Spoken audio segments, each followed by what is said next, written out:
Página 20. ¿Qué nos hace humanos?, por Matt Ridley. 1.4. La genética entra en escena. El debate sobre la excepcionalidad humana, que oscila entre la similitud de Darwin y la diferencia cartesiana, no muestra signos de acabar. Cada generación está abocada a librar las mismas viejas batallas.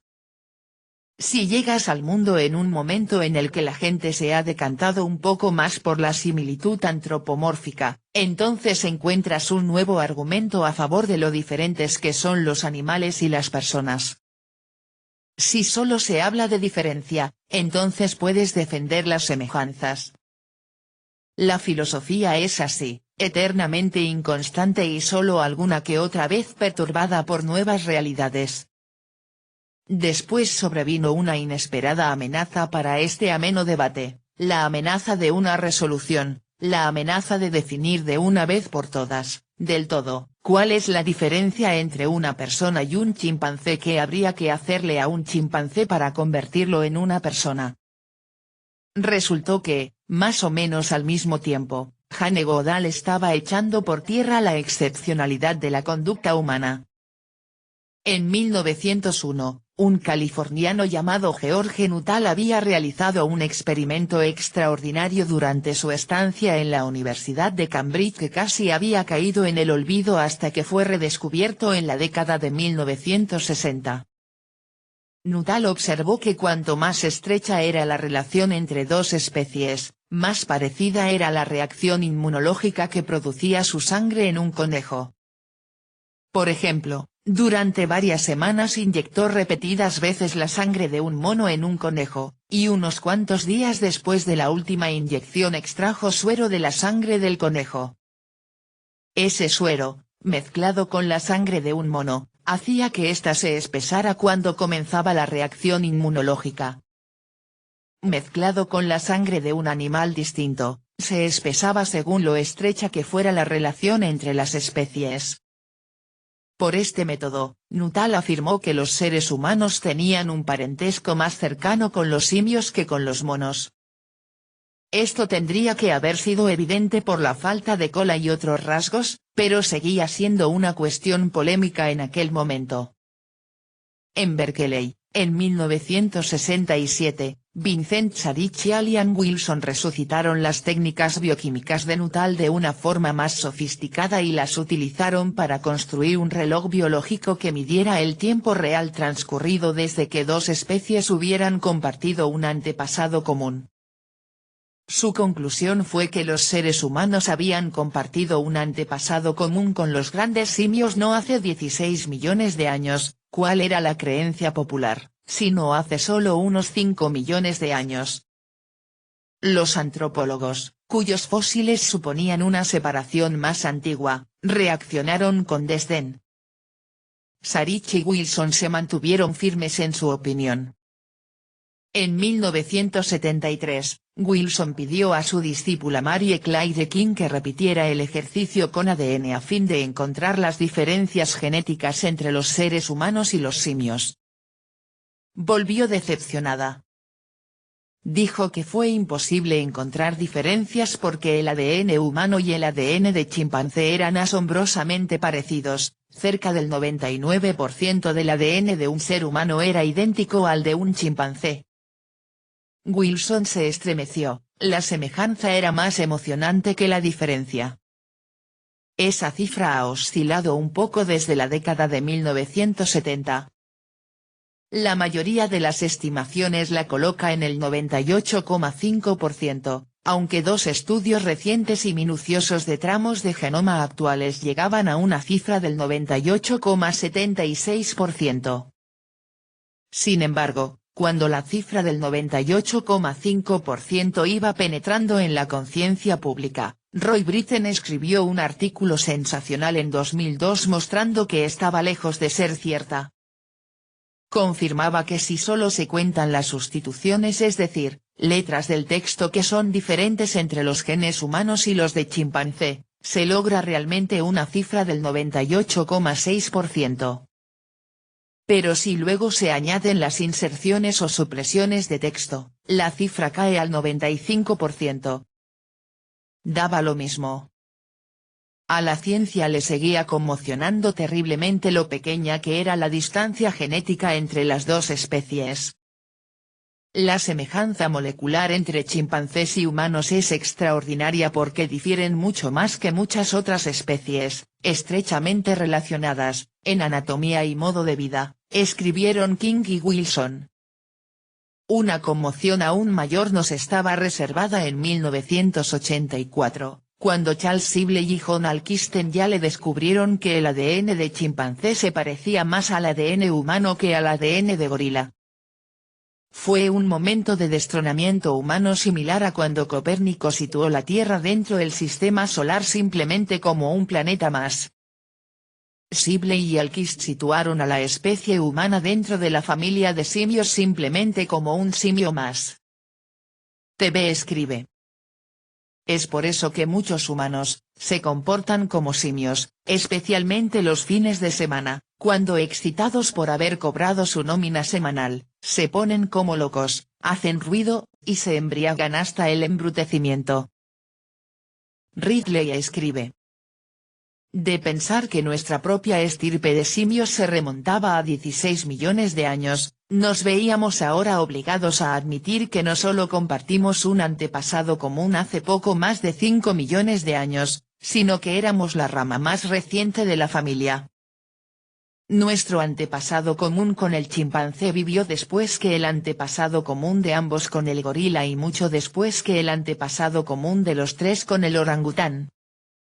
Por increíble que pueda parecer, los chimpancés están más estrechamente relacionados con los seres humanos que con los gorilas, una conclusión que no se ve alterada por el nuevo análisis de Britten del número exacto. Nada en la anatomía o el registro fósil de los simios africanos sugería tal posibilidad. Los seres humanos no se diferencian de los demás. El tiempo ha mitigado estos sobresaltos. Pero otros están por llegar. El descifrado del ADN de un ser humano conjuntamente con el de un chimpancé podría definir de una vez por todas la diferencia entre ellos. En el momento de escribir estas líneas todavía no se dispone del genoma completo del chimpancé. Aunque así fuera, demostrar cuáles son las diferencias importantes puede ser engañoso. El genoma humano contiene un código de unos 3.000 millones de letras. Estrictamente hablando, son bases químicas en una molécula de ADN, pero puesto que lo que producen viene determinado por su orden y no por sus propiedades particulares, pueden tratarse como una información digital. La diferencia entre dos seres humanos viene a ser, en promedio, de un 0,1%. De modo que entre mi vecino y yo hay 3 millones de letras distintas. La diferencia entre un ser humano y un chimpancé es más o menos 15 veces mayor o, dicho de otro modo, de un 1,5%. Eso equivale a 45 millones de letras distintas, aproximadamente 10 veces más letras de las que hay en la Biblia o las correspondientes a 75 libros de la extensión de este. El libro de las diferencias digitales entre nuestras dos especies llenaría una estantería de algo más de 3 metros, la estantería de las semejanzas, en contraste, tendría una longitud de unos 228 metros. Examinémoslo de otro modo. Hoy día los científicos estiman que hay unos 30.000 genes humanos. Es decir, hay 30.000 tramos distintos de información digital diseminados por todo el genoma que se traducen directamente en una maquinaria proteica que controla y construye el cuerpo. Cada gen es la receta de una proteína. Casi con toda seguridad, los chimpancés tienen aproximadamente el mismo número de genes. Como el 1,5% de 30.000 es 450, el resultado es que al parecer tenemos 450 genes distintos exclusivamente humanos. No es un número tan grande. Los otros 29.550 genes son idénticos en nosotros y los chimpancés. Pero realmente esto no es muy probable. En cambio, pudiera ser que cada gen humano sea diferente de cada gen de chimpancé, aunque solo sea distinto el 1,5% de su texto. La verdad tiene que hallarse en algún lugar entre medias. Muchos genes serán idénticos en especies estrechamente relacionadas, muchos serán ligeramente distintos. Unos pocos serán completamente diferentes. La diferencia más visible es que todos los simios tienen un par de cromosomas más que las personas. Es bastante fácil encontrar la razón. En algún momento del pasado, dos cromosomas de tamaño mediano se fusionaron en los antepasados simios de todos los seres humanos para formar el gran cromosoma humano conocido como cromosoma 2. Nota: el cromosoma 2 es uno de los 23 pares de cromosomas del cariotipo humano. La población posee, en condiciones normales, dos copias de este cromosoma, uno heredado de la madre y uno del padre durante la reproducción sexual. Es el segundo más grande, contiene 205 millones de pares de bases, el material que forma el ADN, y representa casi el 15% del total del ADN nuclear. Esta es una reorganización sorprendente, y casi con toda seguridad significa que los híbridos de chimpancé y hombre serían estériles si pudieran sobrevivir. Puede que en el pasado hayan ayudado a crear lo que los evolucionistas denominan delicadamente aislamiento reproductivo entre las especies.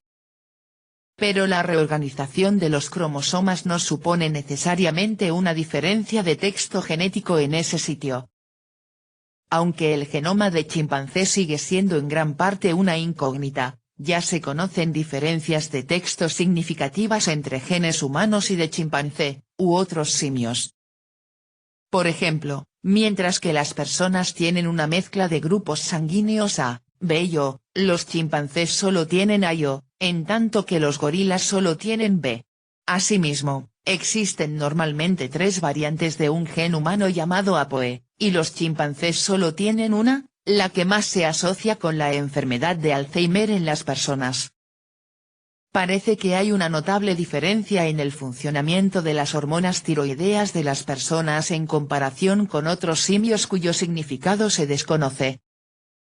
Y hay una familia de genes en el cromosoma 16 que experimentaron diversas rachas de duplicación en los simios tras haberse separado de la estirpe de los monos hace 25 millones de años. En los seres humanos, las secuencias de cada grupo de estos genes llamados morpheus divergieron rápidamente de unos a otros y de los de otros simios, evolucionando a una velocidad casi 20 veces la normal. Algunos de estos genes morpheus podrían describirse en realidad como genes exclusivamente humanos. Pero sigue siendo un misterio lo que hacen exactamente estos genes, o por qué evolucionan por separado en los simios tan rápidamente. La mayor parte de estas diferencias también varían entre las personas, no hay nada que sea único a los seres humanos en su conjunto. Sin embargo, a mediados de la década de 1990 se descubrió el primer rasgo universal genéticamente único a todas las personas y ausente de todos los simios. Varios años antes, un profesor de medicina de San Diego llamado Ajit Barki sintió curiosidad por una forma única de alergia humana, una alergia a un tipo concreto de azúcar, cierto ácido siálico, que se encuentra unido a proteínas en el suero animal. Esta respuesta inmunológica es responsable en parte de la grave reacción que a menudo tiene la gente, por ejemplo, al suero de caballo utilizado como antídoto contra la mordedura de serpiente. Nosotros, los seres humanos, sencillamente no podemos tolerar esta versión G del ácido siálico porque no lo tenemos en el cuerpo. Barki, junto con Elaine Mutmore, descubrieron enseguida la causa observando en primer lugar que, a diferencia de los seres humanos, los chimpancés y otros grandes simios sí tenían GC. El cuerpo humano no fabrica ácido siálico GC porque carece de la enzima para elaborarlo a partir del ácido siálico AC. Sin esa enzima, los seres humanos no pueden añadir un átomo de oxígeno a la forma AC. Todos los seres humanos carecen de la enzima, pero todos los simios la poseen. Repito, esta fue la primera diferencia bioquímica universalmente cierta entre nosotros y ellos. Oportunamente, al final de un milenio que nos vio degradados de un modo humillante de centro del universo y niña de los ojos de Dios a solo un simio más, ahora Barky parecía sugerir que nuestra única diferencia es un solo átomo en una humilde molécula de azúcar, y por más señas una omisión. No es un lugar prometedor para el alma. Para 1998 Barky conocía la razón de nuestra peculiaridad. Una secuencia de 92 letras había desaparecido de un gen del cromosoma 6 que en los seres humanos se denomina GMA, un gen que codifica la enzima que fabrica el GC. A continuación, descubrió cómo había desaparecido. Exactamente en mitad del gen se hallaba una secuencia ALU, una especie de gen saltarín de un tipo que contamina nuestro genoma. En el genoma de un simio existe una secuencia ALU diferente y más antigua, pero se sabía que la del gen humano era única a los seres humanos.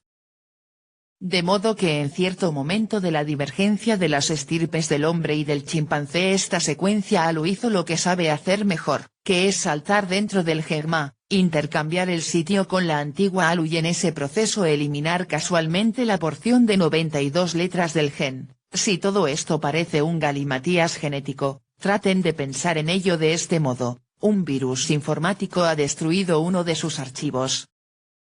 En un principio, el descubrimiento de Barky provocó un gran bostezo en el establishment científico. ¿Y qué?, exclamaron, has encontrado un gen que es inservible en los seres humanos, pero no en los simios. Pues vaya una cosa. Barky no se desanima fácilmente y lo que le interesaba en esos momentos era todo el asunto de la diferencia entre los seres humanos y otros simios. La primera cuestión era determinar cuándo se había producido la mutación. El ADN no se puede recuperar de viejos fósiles de antepasados humanos, pero sí el ácido siálico. Descubrió que los neandertales eran como nosotros porque tenían AC pero no GC, pero los fósiles más antiguos, de Java y Kenia, procedían todos de climas más cálidos y sus ácidos siálicos se habían degradado demasiado. Sin embargo, contando el número de cambios en el GMA de un hombre extinto y utilizando un reloj molecular, su colega Yuki Takahata ha podido estimar que el cambio se produjo hace 2,5 o 3 millones de años en cierto ser humano que ahora es uno de los antepasados de todas las personas vivas. Barky empezó a investigar otras consecuencias posibles de la mutación. Parece ser que, en muchos otros animales, incluso en los erizos de mar, el gen funciona, pero si el gen queda inutilizado en el embrión de un ratón, este se desarrolla sano y fértil. El ácido siálico es un azúcar que se encuentra en el exterior de las células, como una especie de flor que crece de la superficie celular. Es uno de los principales objetivos de los patógenos infecciosos, entre los que figuran los del botulismo, la malaria, la gripe y el cólera. La falta de una de las formas comunes de ácido siálico podría hacer que fuéramos más o menos vulnerables a estas enfermedades que nuestros parientes simios. Los azúcares de la superficie celular son como una especie de primera línea defensiva en el sistema inmunológico. Pero lo más curioso de la forma GC del ácido siálico es que es fácil encontrarla en todo el cuerpo de los mamíferos salvo en el cerebro. El gen de Barky está casi totalmente desactivado en el cerebro de los mamíferos. Debe haber alguna razón por la cual un cerebro de mamífero no se puede hacer funcionar adecuadamente a no ser que este gen se desactive casi por completo. Tal vez, reflexiona Barky, la expansión del cerebro humano, que se aceleró hace unos 2 millones de años, pudo lograrse yendo más lejos y desactivando por completo el gen en todo el cuerpo. Admite que es una idea descabellada para la cual no tiene pruebas, es un territorio sin explorar. Curiosamente, desde entonces ha encontrado otro gen que afecta a la producción de ácido siálico y que también está inutilizado en los seres humanos. Hasta una investigación esotérica como esta puede tener consecuencias prácticas. proporciona una razón poderosa para abandonar la idea del xenotrasplante, el trasplante de órganos animales a personas. Las reacciones alérgicas a los azúcares GC contenidos en los órganos animales son casi inevitables, puesto que se pueden encontrar trazas de ácido siálico GC en tejidos humanos, que presumiblemente proceden de alimentos de origen animal. Barkey ha estado últimamente bebiendo ácido siálico GC diluido para analizar cómo lo maneja su propio cuerpo. Se pregunta si alguna de las enfermedades causadas por comer carne roja puede asociarse al hecho de encontrar esta versión animal del azúcar. Pero Barkey es el primero en admitir que la enorme serie de diferencias entre los seres humanos y los simios no puede quedar reducida a un tipo de molécula de azúcar. Nosotros utilizamos aproximadamente el mismo conjunto de genes que otros mamíferos, pero con ellos logramos resultados diferentes. ¿Cómo puede ser esto? Si dos conjuntos de genes casi idénticos pueden producir animales de aspectos tan distintos como un ser humano y un chimpancé, parece entonces algo obvio que el origen de la diferencia debe hallarse en otra parte que no sean los genes. Educados como estamos en las dicotomías naturaleza-entorno, la alternativa evidente que nos viene a la mente es el entorno. Bien, hagamos entonces el experimento evidente. Implantemos un óvulo humano fecundado en el útero de un simio, y viceversa. Si el entorno es el responsable de la diferencia, el humano parirá un humano y el chimpancé, un chimpancé. ¿Algún voluntario? Esto se ha realizado, aunque no en simios. En los zoos se ha hecho que madres sustituidas presten sus úteros a fetos de otras especies en aras de la conservación. A lo sumo, los resultados han sido variados. Bueyes salvajes llamados gauribantín se han engendrado en vacas, pero hasta ahora han muerto poco después del parto. Fracasos similares se han obtenido en muflones salvajes gestados en ovejas, antílopes bongo en antílopes elan, gato del desierto indio y gato salvaje africano en gatos domésticos, y cebra de Grant en caballos domésticos. El fracaso de estos experimentos indica que una madre sustituta humana no podría llevar a término un feto de chimpancé. Pero al menos demuestran que en cada caso la cría sale pareciéndose a sus padres biológicos, no al progenitor que lo ha gestado. Esta es, en realidad, la finalidad del experimento, salvar a las especies raras produciéndolas en masa en úteros de animales domésticos. Es un resultado tan obvio que el experimento parece inútil. Todos sabemos que un embrión de burro gestado en el útero de una yegua se convertirá en un burro, no en un caballo. Los burros y los caballos son ligeramente más parecidos, genéticamente, que las personas y los chimpancés. Al igual que las dos especies de simios, también difieren unos de otros en que los caballos tienen un par de cromosomas más. Esta desigualdad en el número de cromosomas explica la esterilidad de las mulas e implica que el apareamiento de un hombre con una hembra de chimpancé posiblemente solo produciría un bebé viable que se convertiría en una persona simio estéril con un vigor híbrido considerable. A pesar de los rumores acerca de experimentos chinos en la década de 1950, nadie ha intentado este experimento sencillo, pero poco ético. De modo que el enigma se hace más profundo. Los genes, no el útero, determinan nuestra especie. Con todo, a pesar de tener más o menos el mismo conjunto de genes, los seres humanos y los chimpancés tienen un aspecto distinto. ¿Cómo se consiguen dos especies diferentes de un solo conjunto de genes? ¿Cómo podemos tener un cerebro de un tamaño 3 veces mayor que el de un chimpancé y que es capaz de aprender a hablar, y sin embargo no tener un conjunto de genes adicional para fabricarlo? Página 25.